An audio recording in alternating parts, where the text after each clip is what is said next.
우리가 로마서 7장, 8장, 9장으로 넘어가게 됩니다. 그런데 이 로마서에서 가장 중요한 말씀이기도 하고 우리가 꼭 마음에 새겨야 할 말씀이기도 합니다. 여러분, 이 말씀대로 우리가 믿지 않고 또 이 말씀대로 교리를 가져오지 않는 것 같아서 참 마음이 안타깝습니다. 여러분, 무슨 말이냐 하면 오늘날 구원의 어떤 토대가 너무 낮아져 버렸고 인간 마음의 편한 쪽으로 믿도록 그렇게 만듭니다. 세계적인 부흥사가 전도 집회를 하면서 이루어 놓은 많은 일들이 있습니다. 너무나 감사할 일이지요.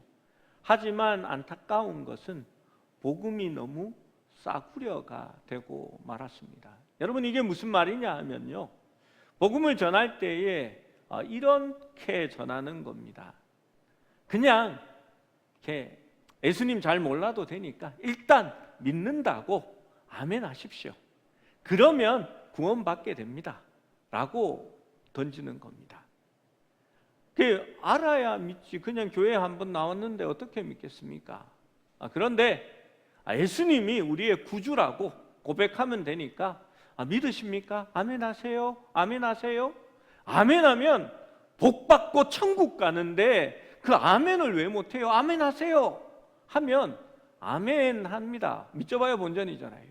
천국 간다는데. 그래도 아멘 안 하는 사람들이 있습니다. 그러면 뭐라고 합니까?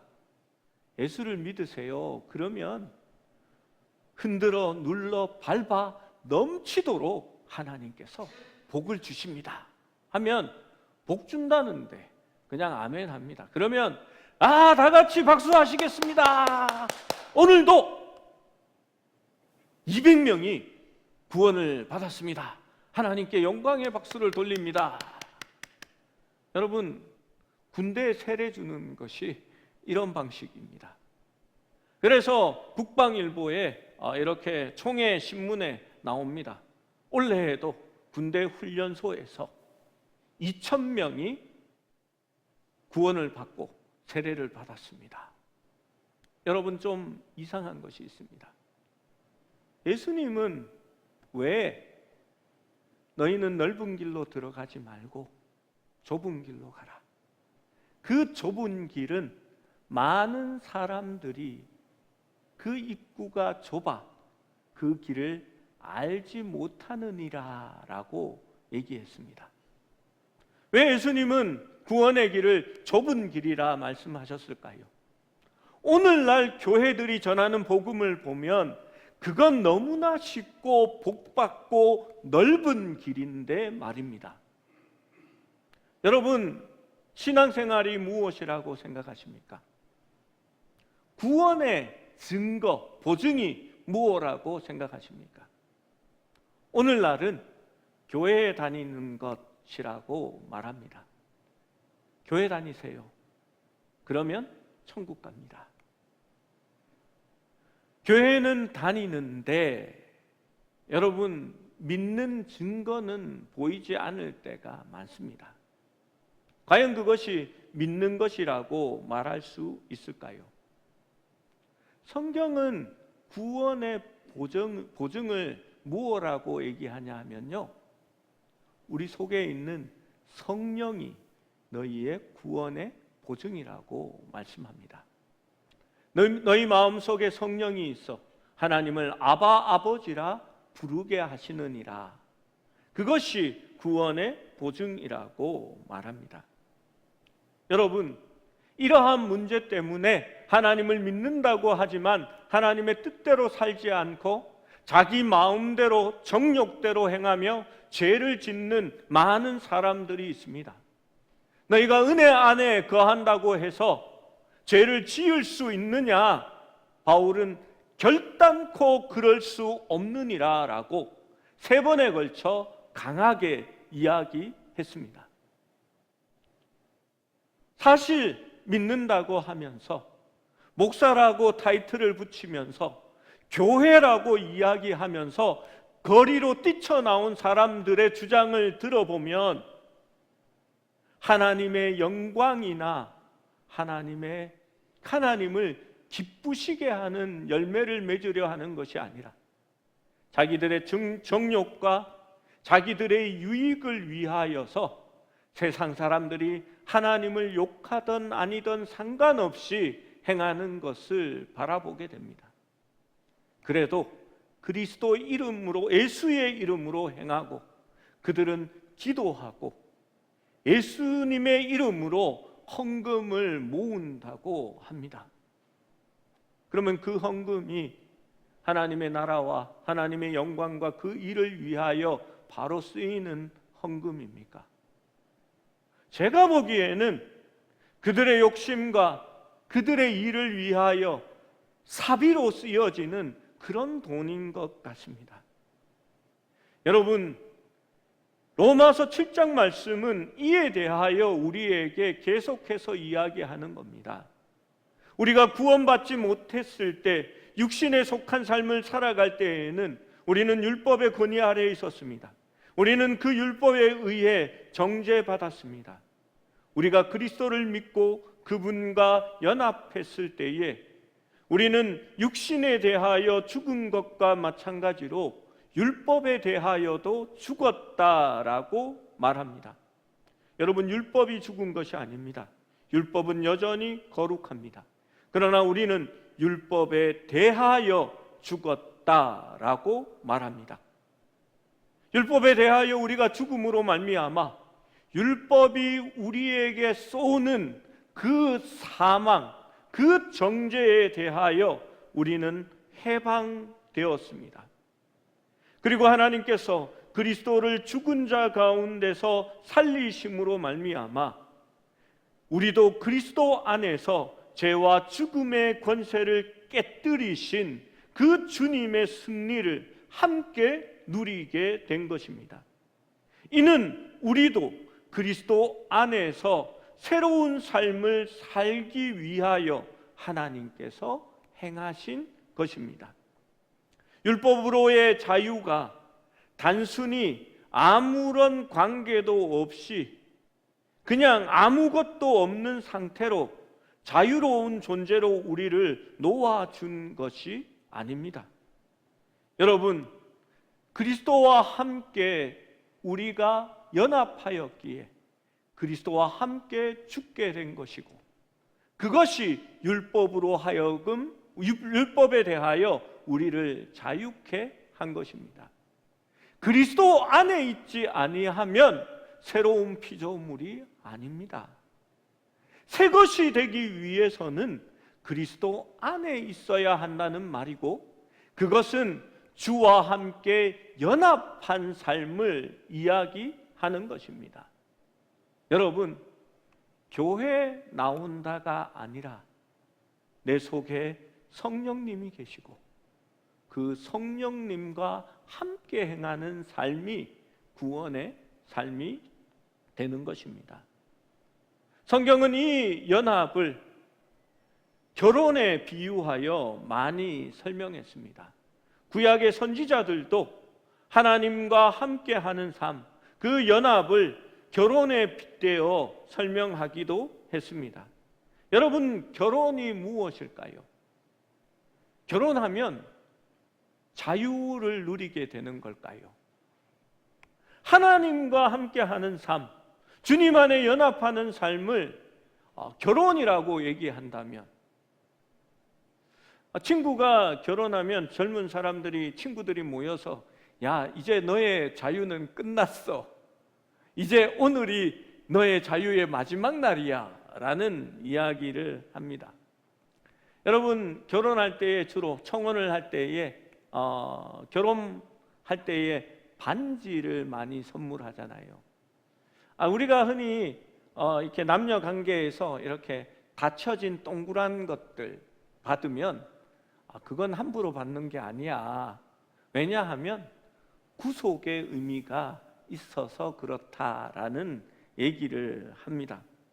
여러분, 결혼은 다른 사람과는 다르게 배타적인 다른 관계를 가지는 겁니다. 우리의 자유가, 그 결혼이라는 것 안에서 이루어진다라는 의미를 가지는 겁니다. 요즘 시대적으로 큰 문제가 되는 것이 있습니다. 결혼의 구속을 던져버리고 결혼 생활을 하려는 사람들 때문입니다. 서로를 위해 봉사하지 않으며 서로에게 구속되는 것을 싫어합니다. 집이야 치우든 말든, 배우자가 밥을 먹든 말든 상관하지 않습니다. 자기가 알아서 해결하라고 말합니다. 소파에 앉아서 스마트폰으로 유튜브만 보면서 나도 피곤해서 쉬는 거니까 알아서 하라는 식입니다. 돈 벌어다 우리를 위해 쓰니까 그것만으로도 감사하며 살라고 합니다. 그러다가 늦어지면 각자 알아서 가서 잠을 잡니다. 잠자리도 같이 하지 않을 때가 많습니다. 이제는 사회적으로 이 애들이 없죠. 간통이라는 것이 죄가 아니라고 말하는 그런 세상이 되어버렸습니다. 여러분, 구속이 없어져 버린 겁니다. 그런데 하나님 안에서 우리가 구원받고 그리스도와 연합하는 것도 그러한 식의 연합이라고 생각하는 것 같습니다. 나는 구원받았으니 내가 어떻게 살든지 무엇을 하든지 관계없다는 겁니다. 나는 이미 구원받았으니 내가 무당집에 찾아가서 점을 치든지 국립공원 지나가다가 사찰에 머리를 숙여 불공을 드리든지 간섭하지 말고 그건 내 자유라고 말하는 사람들이 있는 것 같습니다. 여러분, 율법 아래 우리가 있을 때에는 우리로 사망을 위하여 열매를 맺게 하였습니다. 율법에서 해방된 이유는 우리가 내 마음대로 자유롭게 정욕을 위하여 살아가라고 한 것이 아니라 오늘 성경 말씀에는 분명한 이유가 적혀져 있습니다. 8절, 4절 하반절 말씀에 보면 육신을 따르지 않고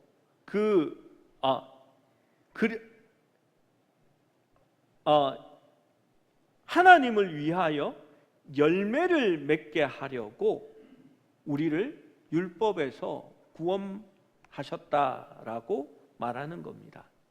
여러분, 율법에 자기의 정욕에 따라 살아갔다면 우리가 구원받은 이유는 하나님을 위하여 열매를 맺게 하려고 구원하셨다라는 겁니다. 자신을 죄의 종으로 드리지 않는다면 여러분, 자신은 하나님의 종으로, 하나님의 병기로 자기 지체를 드려야 한다라고 성경은 이야기했고, 오늘 이 말씀에는 예수님과 연합되어 하나님을 위하여 열매를 맺게 하려고 우리를 구원하셨다라고 이야기합니다. 여러분, 이 말씀을 잘 이해하지 못하는 것 같습니다. 율법의 정죄에 대하여 나는 죽었으니 이제 자유다라고 생각합니다. 그래서 내 마음대로 편한 대로 원하는 대로 살면 된다고 생각합니다. 그것이 자유라고 생각하는 것 같습니다. 여러분, 그건 여전히 율법 아래에 있는 겁니다. 율법은 강제합니다. 하지만 심판합니다. 율법은 우리가 행동할 수 있다고 생각하고 너에게 자유가 있지만 그 대가를 치르라고 하는 법입니다. 하나님의 율법은 여전히 사람들을 다스리고 있기 때문에 율법이 죽은 것은 아닙니다. 우리가 율법에 대하여 죽은 것이고 율법은 더 이상 우리를 지배하지 못합니다. 그러나 우리는 무법한 자들이 아닙니다. 우리는 그리스도와 연합하여 그분의 생명을 공유하며 따라서 새 생명 가운데서 행하는 사람이 된 것입니다. 그래서 이제는 육을 따르지 않고 영을 따르는 자가 된 것이 바로 그리스도인이 되는 것입니다. 로마서 8장 4절 말씀을 읽어봅니다. 시작. 육신을 따르지 않고 그 영을 따라 행하는 우리에게 율법의 요구가 이루어지게 하려 하심이니라. 죄된 삶에서 우리는 사망을 위하여 열매를 맺었지만 은혜의 새로운 삶에서는 하나님을 위하여 열매를 맺습니다. 율법에 대하여 죽은 목적이 우리가 하나님을 위하여 열매를 맺게 하려 함이라라고 말합니다. 바로 이것이 그리스도인의 삶의 목적입니다. 당신은 계속해서 죄를 지을 수가 없습니다. 반복해서 내 마음대로 살 수는 없습니다.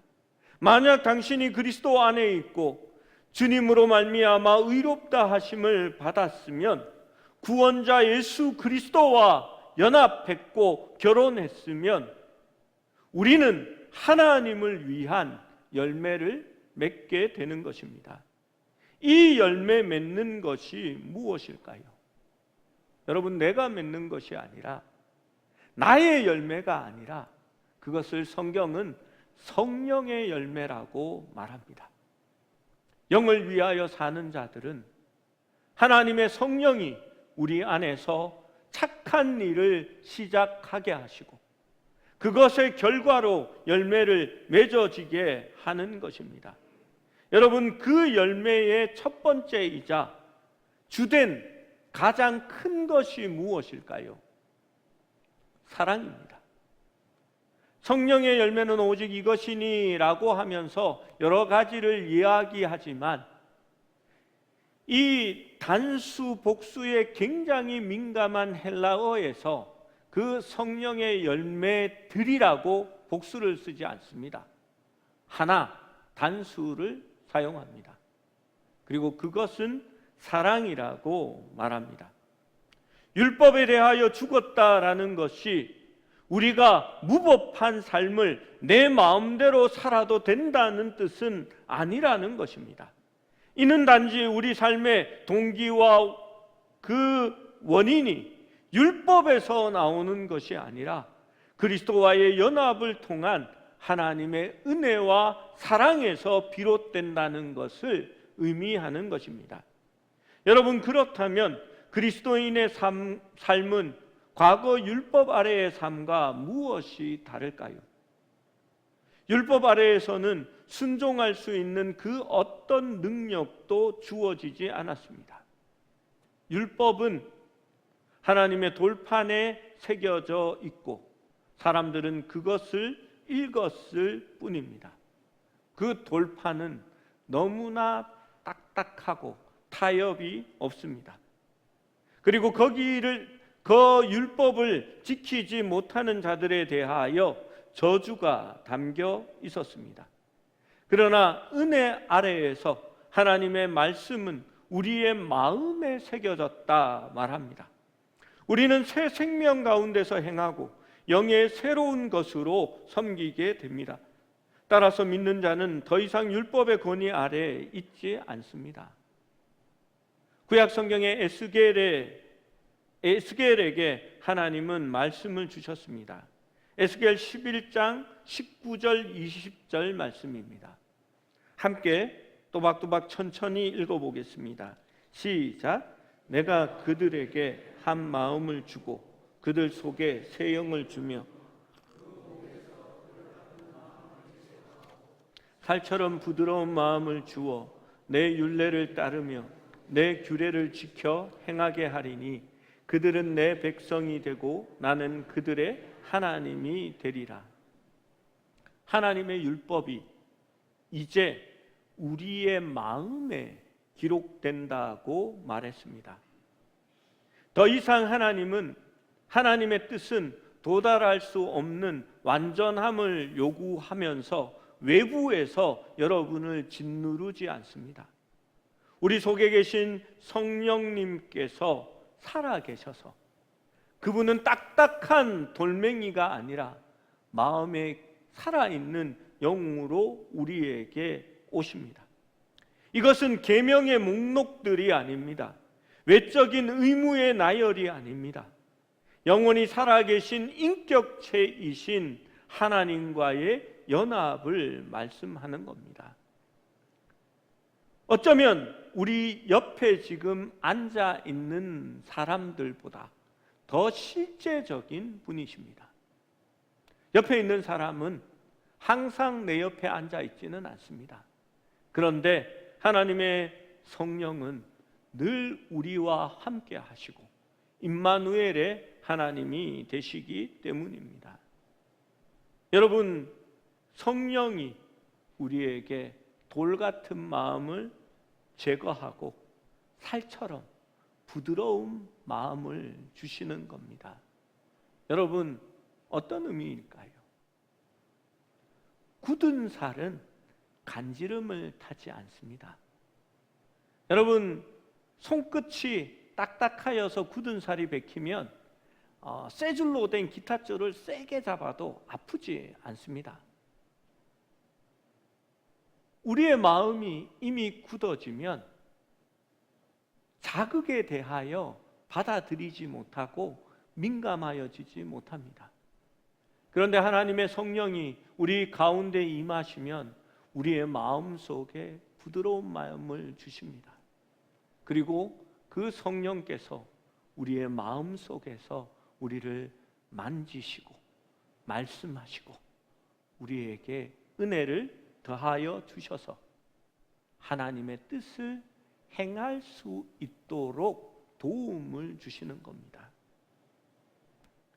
율법은 높은 기준이며 죄와 죽음으로 그것을 통제합니다.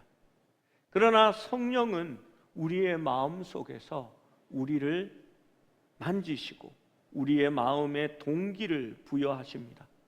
우리가 스스로 할 수 있도록 사랑으로 움직이게 합니다. 그분은 보혜사라 말씀하십니다.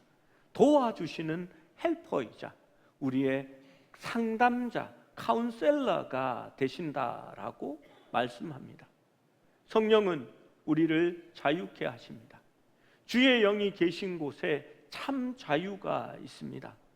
달리 말하면 성령은 인간을 억압하면서 하나님이 하시기로 결정한 것을 인간에게 강제시키는 그러한 분이 아니라 전적으로 그 반대입니다. 성령님은 우리를 노예 상태에서 해방시킨 후에 자유와 선택 그리고 열려진 가능성에 우리를 두는 진리의 힘이십니다. 성령님은 우리가 하나님의 뜻을 행하려 할 때에, 하나님의 뜻을 선택할 때에 우리에게 용기를 주시고 우리의 힘을 증가시켜 주십니다. 내가 할 수 없을 것 같을 때에도 이것이 하나님의 뜻이면 할 수 있다고 강하고 담대하라고 말씀하십니다. 반대로 하나님의 뜻이 아닌 것을 생각하고 갈망할 때에는 마음속에 끄리낌과 가책과 부끄러움을 주십니다. 때로는 다가오셔서 꾸짖기도 하십니다. 나는 이 일을 기뻐하지 않는단다. 내가 원하는 것은 이런 것이 아니다라고 우리에게 속삭여 주십니다. 때로는 어떤 일을 하려고 할 때에 그 일을 내가 할 수 없고 내가 부족하고 나의 지혜가 모자랄 때에도 하나님은 성령으로 그 힘을 더하여 주시고 내가 말할 것을 기억나게 하시며 가르치시며 또한 그것을 우리의 입술에 붙여주시는 것을 보게 됩니다. 여러분, 성령님은 율법과 같지 않습니다.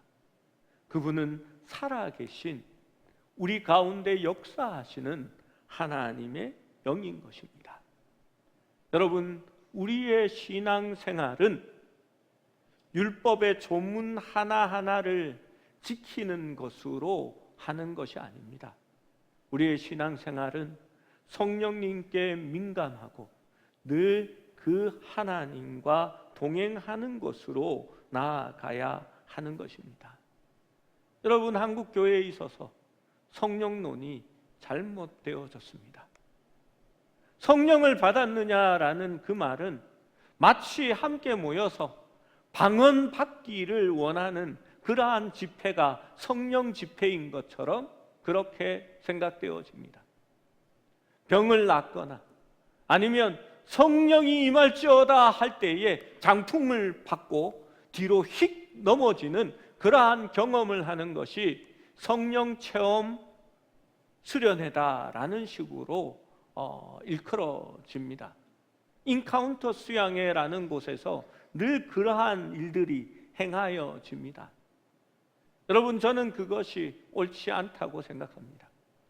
인격적인 하나님, 참 자유를 주시는 하나님, 우리가 부드러운 마음으로 주의 일을 행할 수 있도록 하시는 하나님께서 강권적으로 넘어뜨리고 또 어떠한 그러한 알지 못하는 방언들을 쏟아내는 질서 없는 그러한 모습이 과연 성령의 역사가 불러오는 일이라 할 수 있을까요?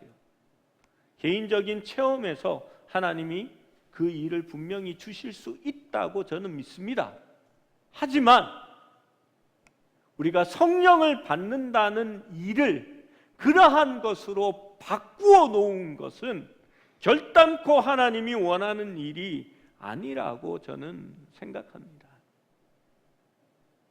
여러분, 성령님은 우리의 마음 가운데 거하십니다.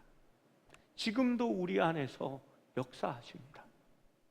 때로 우리의 마음 가운데 성령을 충만하게 하셔서 나의 자아보다도 나의 힘보다도 나의 의지보다도 그 하나님이 더 큰 힘을 더하여 주시기도 합니다. 여러분, 6절의 끝부분을 보면 4절과 같은 목표를 다른 단어로 표현하고 있습니다. 이러므로 우리가 영의 새로운 것으로 섬길 것이요 율법의 조문에 묵은 것으로 아니할지니라. 우리의 삶의 목표는 영의 새로운 것으로 섬기는 것입니다. 따라서 4절에 하나님을 위하여 열매 맺는 것은 6절에 영의 새로운 것으로 섬기는 것과 같은 평행을 이루는 말씀입니다. 여러분, 바울이 염두에 둔 하나님이 기뻐하시는 열매는 곧 사랑을 의미하는 겁니다. 여러분, 신앙생활을 어떻게 하십니까?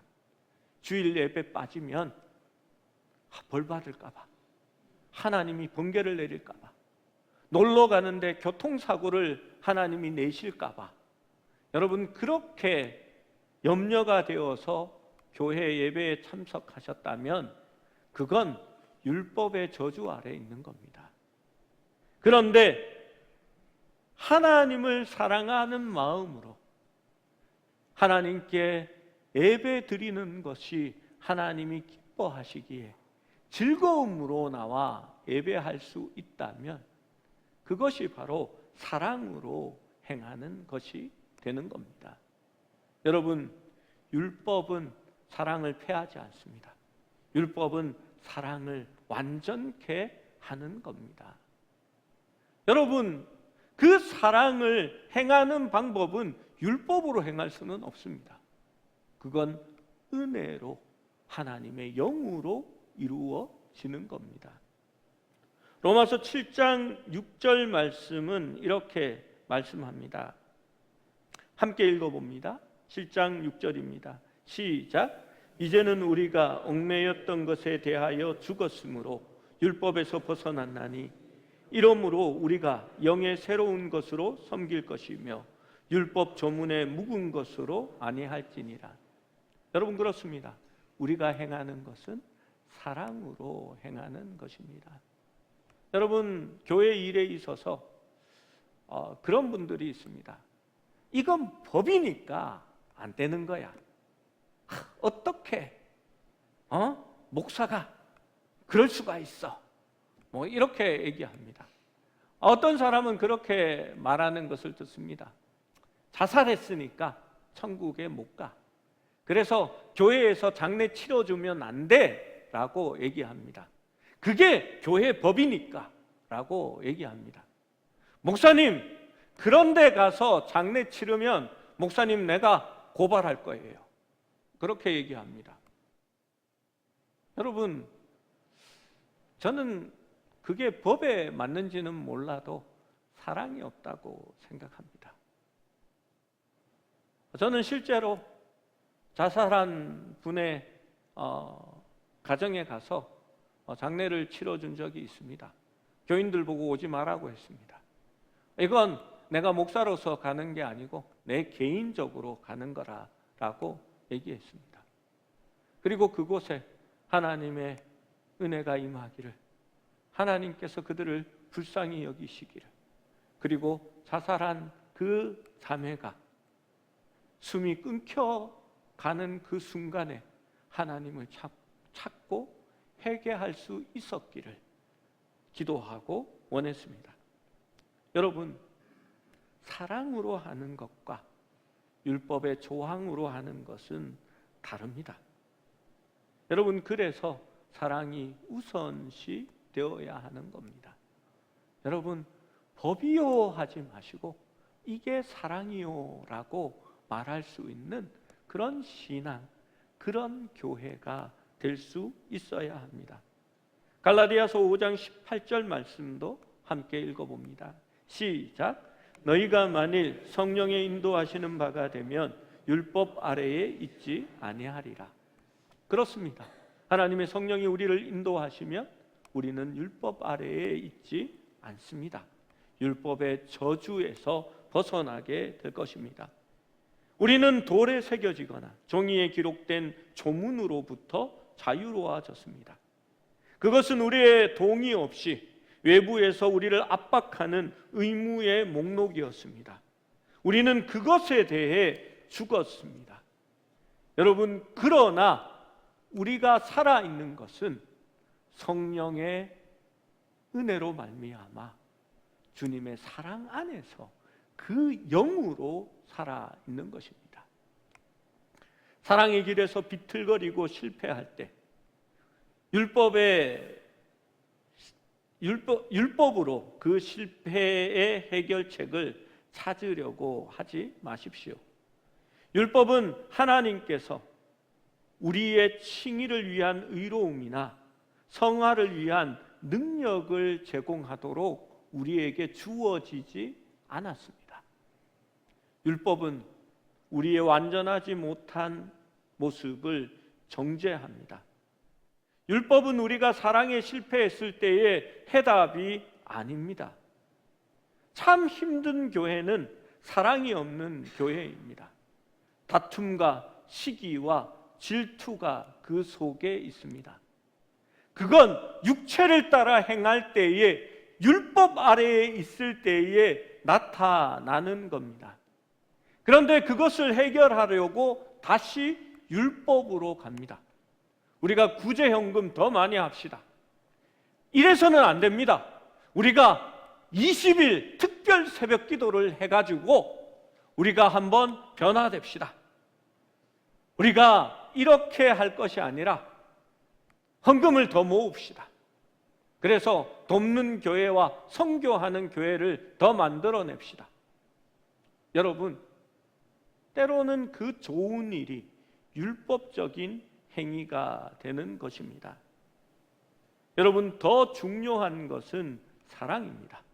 하나님이 사랑이시기 때문입니다. 여러분, 더 많이 사랑하면 됩니다. 회개하고 우리가 서로 낮아지는 겁니다. 남을 나보다 낮게 여기고 더 섬기는 교회가 되면 그것이 하나님 앞에 바로 설 수 있는 길이 되는 것입니다. 바리새인이 모이는 교회냐? 세리와 회개하는 세리들이 모이는 그러한 교회냐? 죄인들의 교회냐? 그건 우리의 교회의 참된 모습을 보여주는 겁니다. 여러분, 더 중요한 것은 사랑입니다. 율법에 대하여 죽고 규칙의 목록이 아닌 살아계신 인격적인 하나님, 그 부활하신 그리스도와 연합하는 것이 참된 신앙인 것입니다. 사랑으로 가는 길은 계명을 지키겠다는 결심이 아니라 부활하신 그리스도와 인격적으로 성령님의 더욱더 의존적인 모습으로 살아가는 것이 바로 우리가 하나님의 뜻을 행하며 하나님의 열매를 맺을 수 있는 그러한 길인 것입니다. 사랑하는 여러분, 그래서 늘 주님과 동행하라고 말씀드리는 겁니다. 날마다 말씀을 묵상하고 주님을 생각하고 주님의 음성에 민감하여지며 말씀하실 때에 순종하라고 말씀드리는 겁니다. 여러분, 그것이 우리가 신앙생활을 하는 방법이고 우리 안에 하나님의 영이 우리를 지배할 수 있도록 하는 방법입니다. 여러분, 그것이 참된 신앙이기에 우리가 큐티를 시작한 겁니다. 몇 년이 지났지만 아직도 큐티하는 습관이 잘 잡혀지지 않고 큐티 쉐어링 모임에는 이제 사람들이 점점 더 빠져나가는 것 같습니다. 여러분, 왜 적용한 것을 나누라고 할까요? 그냥 읽기만 하고 또 큐티 하지 않는 것으로 삶을 살아가는 게 아니라 내가 하나님의 음성을 그 묵상하는 가운데서 듣고 그 말씀대로 지키고 순종한 것을 나누기 원하는 겁니다. 그게 삶을 나누는 모습이 되는 거지요. 저는 행사나 어떤 이렇게 특별이라고 붙는 그러한 일들이 우리의 신앙을 자라게 만든다고 생각하지 않습니다. 그건 교만하게 만들 가능성이 더 큽니다. 우리의 신앙을 더 붙들어 주는 것은 주님의 말씀 앞에 엎드리고 그 말씀 앞에 겸손하여지고 성령님께서 우리에게 말씀하실 때에 순종함으로 말미암아 우리가 더 성숙하고 깊은 그리스도인이 되는 겁니다. 여러분, 낮아지십시오. 사랑하십시오. 더 많이 다른 이들을 섬기십시오. 그것이 신앙의 성숙함이 될 것입니다.